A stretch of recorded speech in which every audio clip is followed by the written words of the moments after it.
Hola, ¿cómo les va? Bienvenidos al aire de Construir TV Noticias, el noticiero de las 5 de la tarde, el compacto de noticias más bonito de la televisión digital argentina. Le damos la bienvenida a parte del equipo, mientras le mandamos un beso enorme a Fede País. Mañana se reencuentra con nosotros la habitual conductora de este espacio, pero está él, está Valmiro Mainetti. ¿Cómo dice que le va? Estoy yo y no es poco, quiero decirle. De todas maneras, beso grande para Fede. Esta noche juega la selección a partir de las 20:30 en Córdoba frente a Bolivia por una nueva fecha de eliminatorias. También vamos a estar hablando del paro sorpresivo en la línea C de subte. También vamos a estar hablando de reclamos de trabajadores. Hoy movilización de la Central de Trabajadores Argentinos, con parte incluso de paro de actividades. Y vamos a hablar de la unificación de las centrales obreras. Las noticias que les adelantábamos en el día de ayer finalmente se confirmaron y tiene fecha la unidad de las Confederaciones Generales del Trabajo. Además tenemos invitada, tenemos una visita como siempre aquí en Construir TV Noticias. Vamos a estar hablando con María Paula García.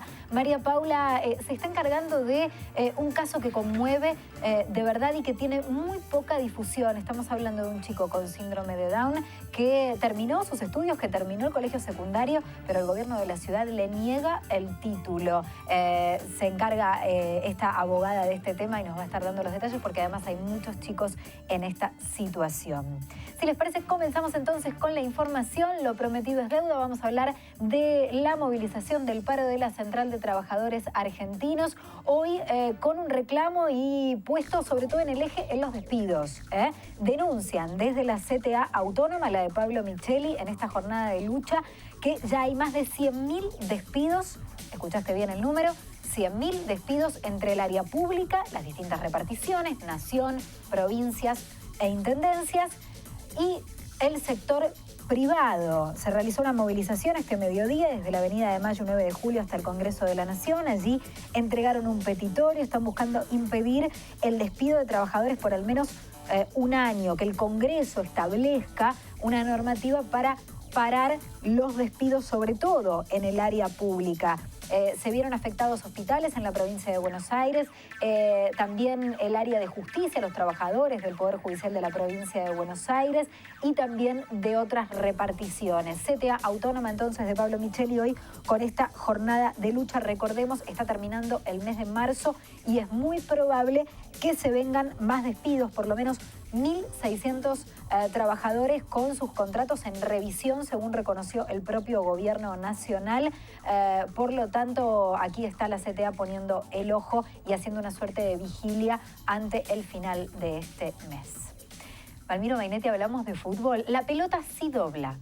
¿Por qué? No es en Bolivia, es en Córdoba, juega la selección. Es en la altura de las sierras cordobesas, podemos decirlo de alguna manera, donde la pelota sí dobla. Tenemos que decir que Argentina, a partir de las 20:30 en el estadio Mario Alberto Kempes de la provincia de Córdoba, recibirá por la sexta fecha de eliminatorias a la selección de Bolivia con el arbitraje del venezolano Jesús Valenzuela Sáez. Recordamos, el equipo nacional viene de ganarle a Chile como visitante y esta noche buscará afianzarse en la zona de clasificación para el próximo Mundial. Recordamos, Rusia 2018. Argentina marcha quinto con 8 unidades y si se dan algunos resultados puede culminar esta doble fecha de eliminatorias como escolta de Ecuador, que es primero en esta tabla de posiciones y esta noche visita a Colombia.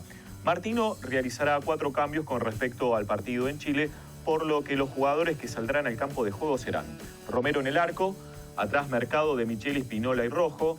Biglia, Mascherano y Vanega se repartirán el medio campo, mientras que en la delantera estarán Messi, Di María y el Pipita Higuaín.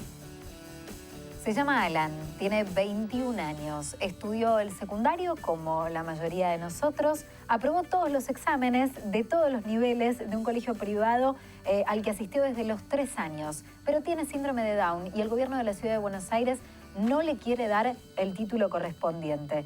Ella es nuestra invitada de hoy y nos va a contar la historia de Alan. ¿La presentamos formalmente, Bami? Claro que sí, Sofi. Presentamos formalmente a la invitada del día de hoy. Es María Paula García, es abogada de la Asociación Civil por la Igualdad y la Justicia, ACIJ. Desde el área de discapacidad y derechos humanos de la asociación, lleva adelante el caso de Alan Rodríguez, el chico con síndrome de Down al que le niegan su título secundario oficial. Mira, si le decimos doctora, no me da. Mirá la imagen, es muy joven y tiene una imagen más que relajada, más que de abogada, más que muy relajada, señorita. Bienvenida. Buenas tardes, muchas gracias. Bueno, te podemos tutear. Sí, claro.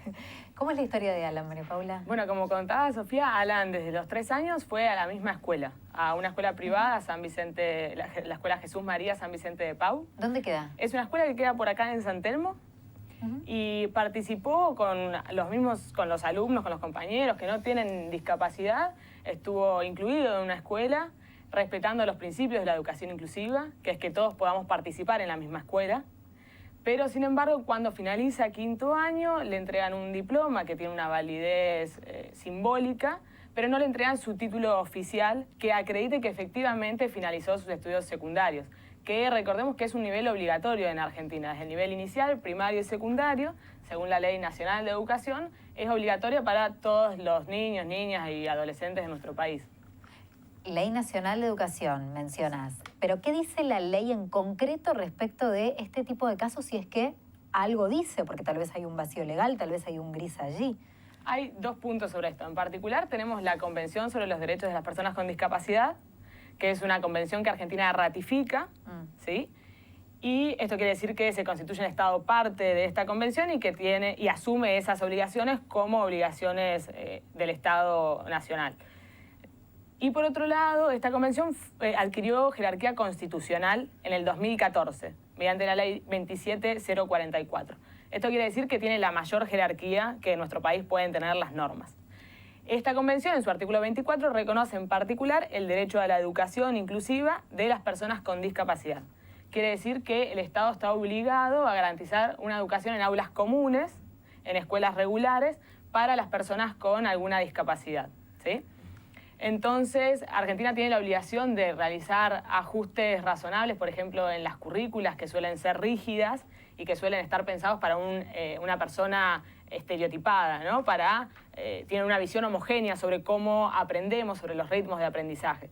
Esta convención lo que plantea es que las currículas tienen que ser accesibles a todas las personas y que tienen que ser flexibles o tener adecuaciones para que todas las personas como Alan o personas que tengan distintos ritmos de aprendizaje, distintas motivaciones, tengan distintas habilidades, puedan acceder a la educación. Y a su vez prevé que cuando sea necesario puedan tener un apoyo extra. En este caso, Alan cursó. Una celadora, por ejemplo. Por ejemplo, o una figura habitual ahora es la de la maestra integradora o el maestro integrador. Entonces, Alan cursó con adecuaciones curriculares, efectivamente. Esto quiere decir que tenía modificaciones en los contenidos, en las formas de acceder a esos aprendizajes, en las formas de evaluar esos aprendizajes. Y también cursó con una maestra integradora desde primer grado. ¿Quién es el que decide en esta instancia si le dan el título o no? En particular, la escuela es la que tiene la facultad de emitir el título oficial, ¿sí?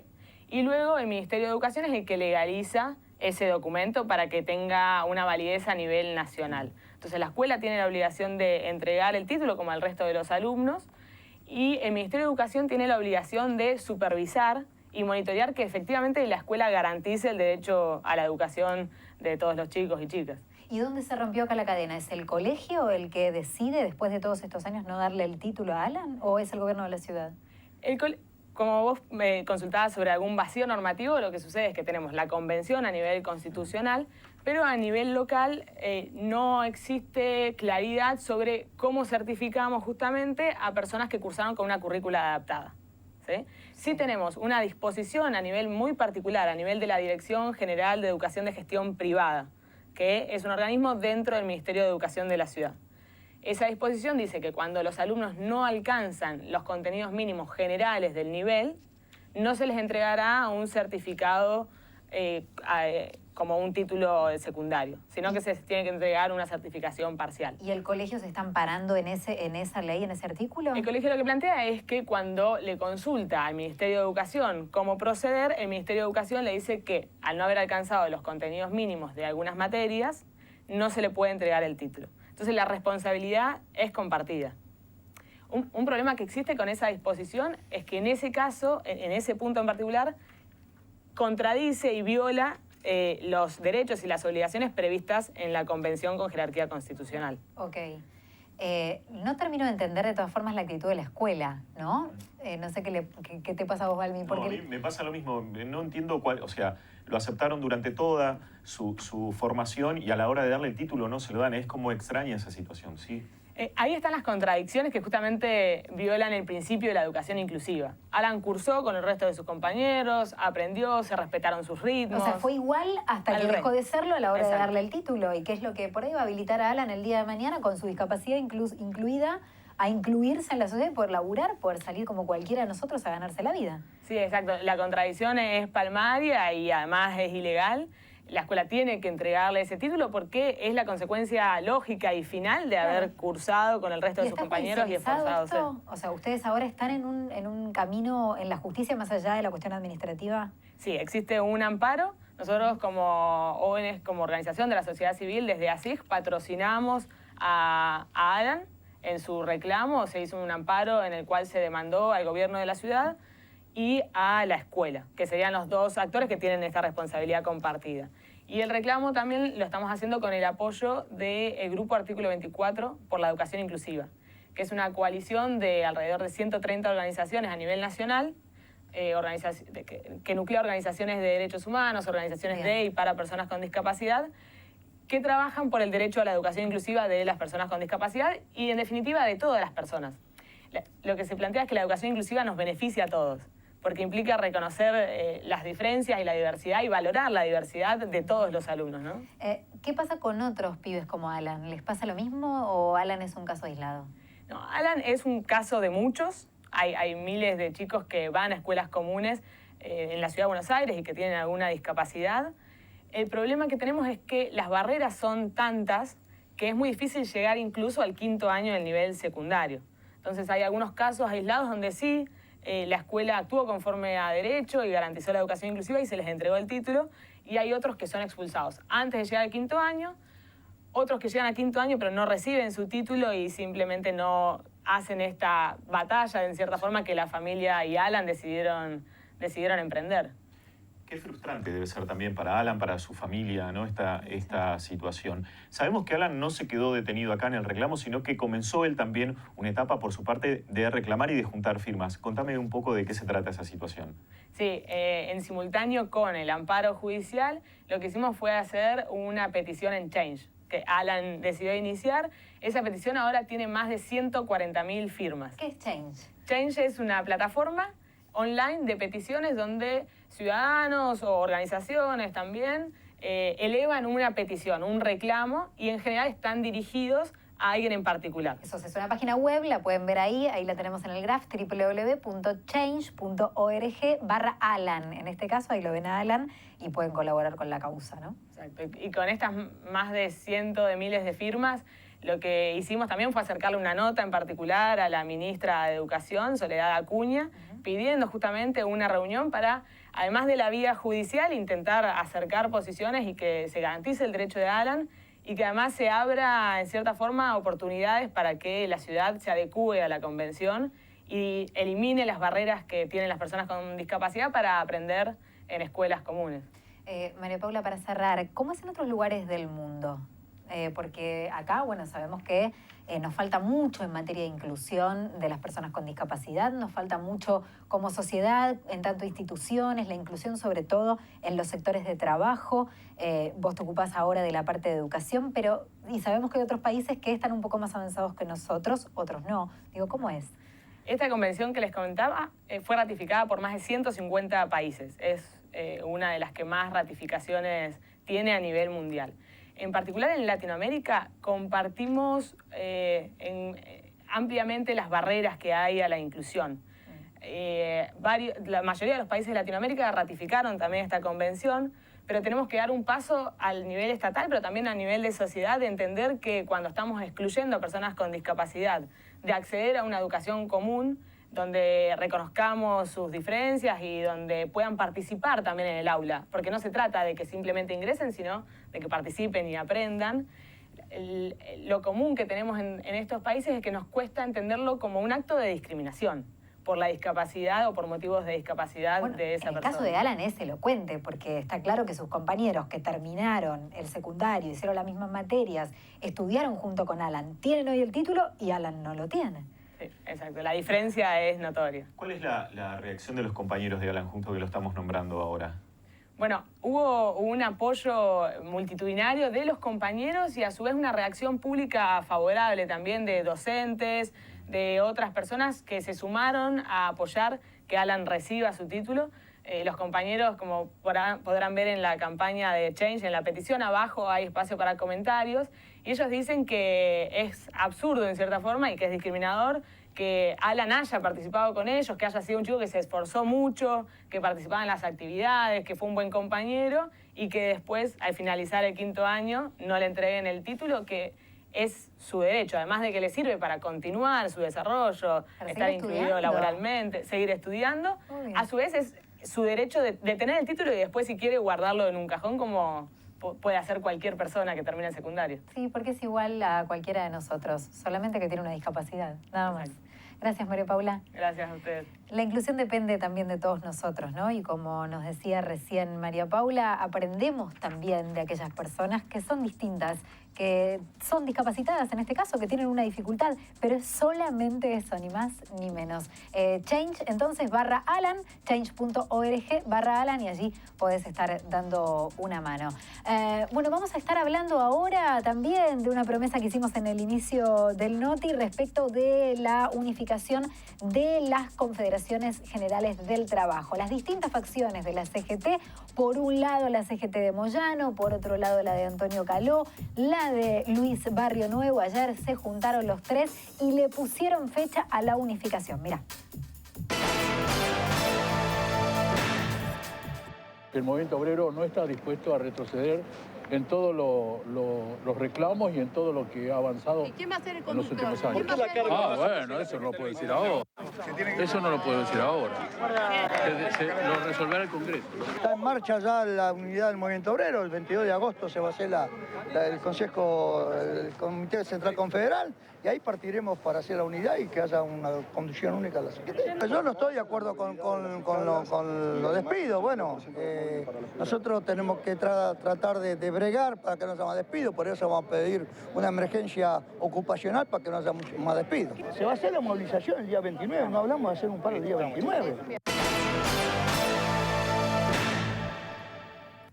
Y la foto previa a este Congreso Unificador, que como ustedes recién escuchaban será el 22 de agosto, va a ser el 29 de abril. Ese día, con motivo del Día del Trabajador, las distintas facciones de la CGT van a unirse en un mismo acto. Hay dos sectores dentro de esta discusión. Un sector que considera que debe ser un tanto más duro con el gobierno de Mauricio Macri, que debía haber incluso una movilización de protesta, no de conmemoración del Día del Trabajador o de festejo del Día del Trabajador, mejor dicho, sino de protesta acompañando un proyecto para la modificación del impuesto a las ganancias al Congreso Nacional, y otro sector un tanto más contemporizador, si se quiere, dándole un poco más de tiempo al gobierno de Mauricio Macri, más allá de los despidos que ya hay en los distintos sectores que afectan no solo el sector público, como les decíamos antes, sino también al sector privado, pero ir, si se quiere, un poco más despacio. Ayer Viviani, incluso el dirigente de los taxistas, dijo que hay que empezar a preocuparse más por los despidos que por los trabajadores que pagan ganancias, que hoy hay otras urgencias respecto de los conflictos que está viviendo la clase trabajadora en la República Argentina a partir de la asunción del nuevo gobierno. En esta tensión se está dando la discusión, pero hay algo en lo que finalmente se han puesto de acuerdo. La unificación va a ser un hecho, será entonces el 22 de agosto ese congreso, y los nombres, también escuchaban recién a los dirigentes, todavía en veremos. Hay allí una danza de posibles nombres, se habla incluso de un triunvirato, de diferentes, como fue en algún momento la experiencia de la CGT, que incluyó incluso a una mujer, a Susana Rueda, no sé si se acuerdan, por primera vez una dirigente sindical mujer en la comandancia de la CGT. Bueno, esta vez no hay mujeres en danza en esos nombres, pero puede ser que se repita el esquema de triunvirato si es que no se ponen de acuerdo con un nombre de unidad. Lo cierto es que ya no va a haber distintas CGTs, habrá una sola y se plasmará esto a partir de mediados de agosto.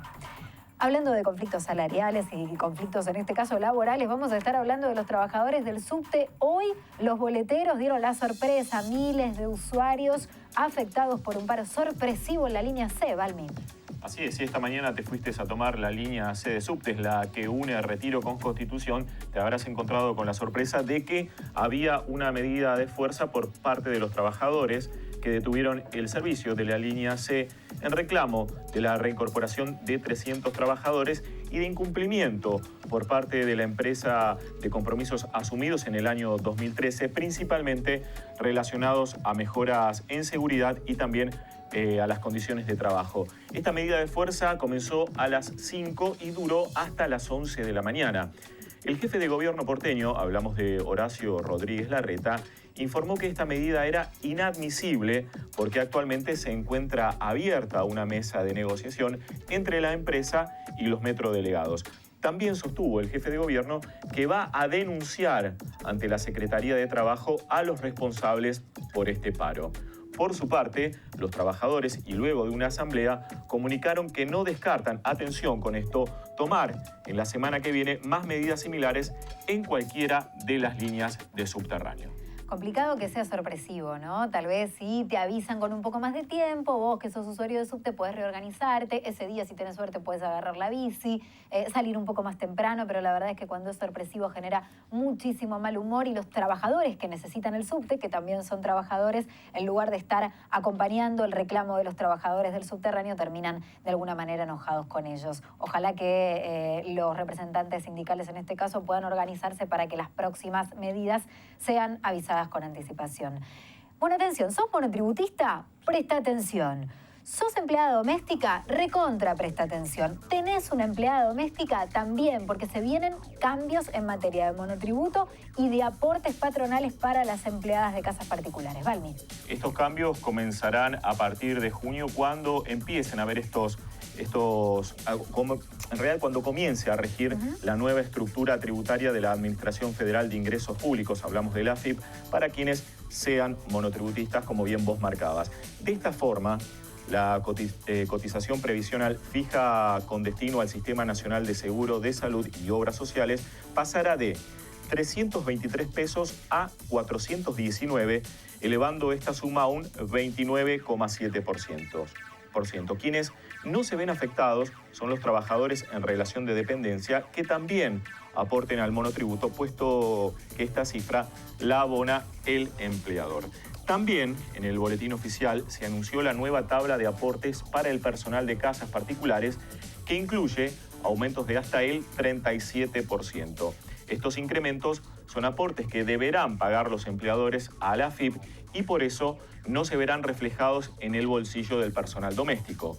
La suba comenzará a regir con las cuotas de junio, por lo que se pagará recién en el mes de julio.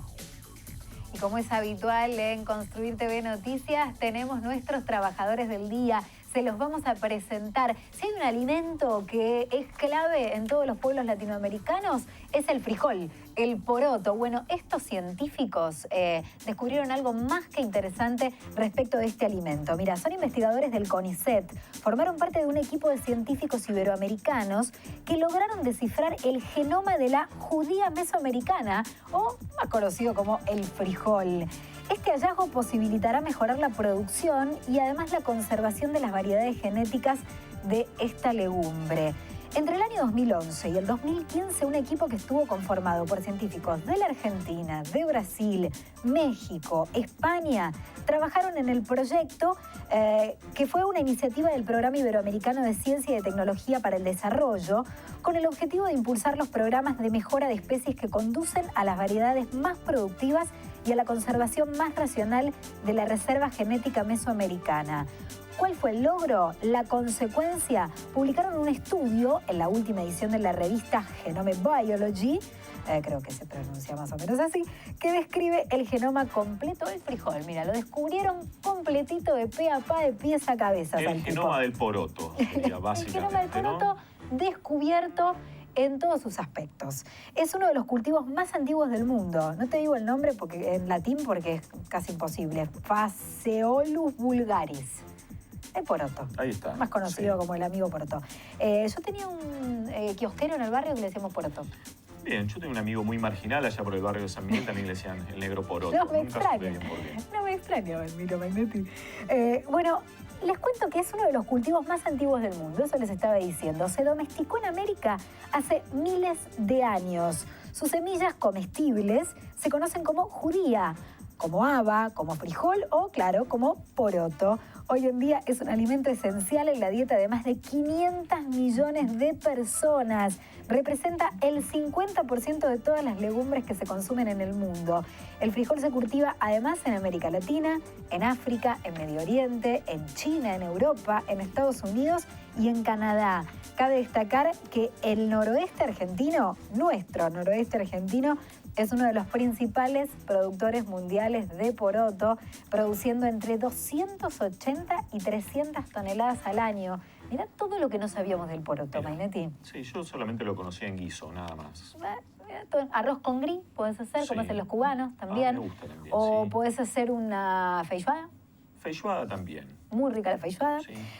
Bueno, y sigue la historia. Son nuestros científicos, nuestros trabajadores del día, que aprendieron un montón sobre el poroto y nos enseñaron un montón sobre el poroto, así que felicitaciones para ellos.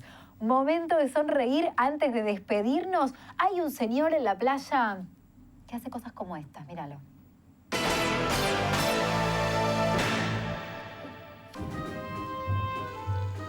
Bueno, uno en situación de calle hace cualquier cosa como bañarse. No, para. Pero el Pero otro, mirá lo que hace. eso no no se se da hace. cuenta. Eso no se hace. Qué maldad. Muy buena la del agua dulce en la playa. Que haya duchas en la playa y la gente se está enjuagando y el tipo viene sin que se den cuenta. Bueno, ¿qué? ¿Te querés bañar? Bañate completo. ¿Pero qué te está tirando? ¿Te tira shampoo? ¿Shampoo? ¿Te querés bañar? Y claro, y Bañate. no te terminás de enjuagar nunca. No. Los tipos Ah, solo se pobre. quieren enjuagar Claro. el agua salada. Igual no viene mal, porque sacarte la Ah, agüita bueno. salada del mar... La arena. Claro. ¿No viste la parte ahora que agarra el jabón blanco y le empieza a pasar por las partes? Ah, bueno, es un Sin que se dé servicio cuenta. casi completo. Pero diría eso yo. no lo contamos. Bien. Y no lo pasamos porque estamos en Y horario de me protección imagino al que no, menor. a las 17 horas no podemos No. pasar ese tipo de cosas. Pero mira qué bien. Bueno, quedó bañada la chica. Bueno, Ahí la está. chica está contenta. Y nadie se da cuenta. Se va y se hace el gil. No, ahí se dio cuenta la chica y está diciendo de Vení todo para y le acá. corrió. Vení para acá Ahí vos. está. Qué barato que se divierte esta gente, ¿no? Y ahí le muestra, mira. Se va a lavar él, dice. Para que no... Eso, Claro, eso fue sáquese para la- zafar claro, Sáquese la remera, señor, porque no, está disimulando poco.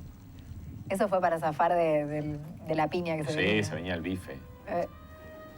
Qué lindo. Se venía el bife con porotos, me parece. Mira, se quedó ahí haciéndose el Lolo. Qué bueno. Nos vamos, hasta mañana. Esto fue Construir TV Noticias. Gracias, Valmi. Hasta mañana. Fede País vuelve con nosotros aquí en el aire como todos los días. La conductora de este programa. Beso para todo el mundo. Que tengan una bellísima tarde. Chau.